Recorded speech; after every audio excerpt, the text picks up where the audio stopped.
I'm Andrea Shetman. I'm the General Manager here at the beautiful Krohn Conservatory.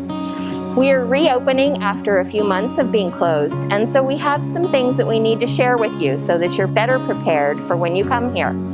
We do require a face mask. We're part of the city of Cincinnati, and there is a face mask ordinance. We have some extras here that were given to us by the Cincinnati Park Foundation, so if you do happen to come and you're not prepared, we're ready to give you one. We ask that while you come to Krohn, just like everywhere, we're trying to have correct social distancing. In addition, we are creating a one-way pattern flow.